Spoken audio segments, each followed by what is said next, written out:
రాష్ట్ర ప్రజలు బాగుండాలని హోమం చేశాం. అది దిగ్విజయంగా జరిగింది. అంతేకాకుండా త్వరలో రాష్ట్రానికి మంచి జరగాలి, చంద్రబాబు నాయుడు గారు ముఖ్యమంత్రి అవ్వాలని కోరుకున్నాం. తప్పకుండా ఆయన అవుతారు. గత కొద్ది రోజులుగా మన స్థానిక ఎంపీ కొంచెం మతి భ్రమించి ఇష్టం వచ్చినట్టు మాట్లాడుతున్నారు. వారికి ఓటమి భయం పట్టుకుంది. ఆ ఓటమి భయంతో ఆయన ఏం మాట్లాడుతున్నాడో ఆయనకే అర్థం కావట్లేదు. కొంతమంది పిచ్చి కుక్కలని, ఊర కుక్కలని ఇట్లా ఇష్టం వచ్చినట్టు మాట్లాడుతున్నారు. నిజంగా గుర్తుంచుకోనని, కుక్కలకి విశ్వాసమైనా ఉంటుంది, నీకు ఆ మాత్రం విశ్వాసం కూడా లేదు. నిన్నింత వాడిని చేసిన చంద్రబాబు నాయుడు గారి మీద విశ్వాసం లేకుండా ఉన్నావు.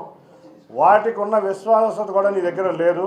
అంతేకాకుండా ఒకటే చెప్తున్నాం, నీకు మతి భ్రమించింది. పక్షులు ఒకే రకం పక్షులన్నీ ఒకే గూటికి చేరినట్టు సైకోలన్నీ ఒక సైకో పార్టీ చెంతకు చేరినాయి.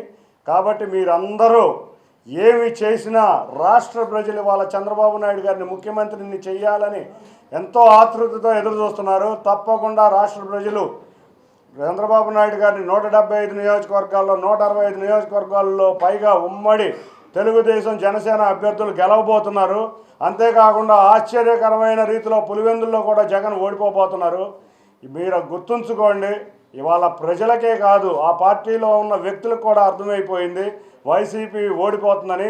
అందుకనే ఎవరికారు వేరే దారులు ఎదుర్కొని ఉంటే నీకు మతి భ్రమించి నువ్వు నీ పక్షులు నీ రకమైన పక్షులైన అందరూ ఒకే గూటికి చేరారు కాబట్టి నువ్వు ఇష్టం వచ్చినట్టు మాట్లాడుతున్నావు.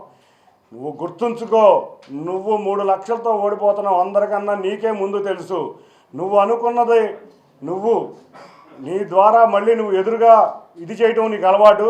పోయినసారి పీఆర్పీలో కూడా చేసావు. నువ్వు ప్రజలు మా తెలుగుదేశం పక్షాన ఉన్నారు, ఘన విజయం సాధించబోతున్నారు. 7 నియోజకవర్గాల్లో ఇవాళ ప్రజలు తెలుగుదేశాన్ని జనసేన అభ్యర్థుల్ని ఎన్టీఆర్ జిల్లాలో గెలిపించబోతున్నారు. నీకు ప్రజాకోటలో తప్పక శాస్తి జరుగుతుంది.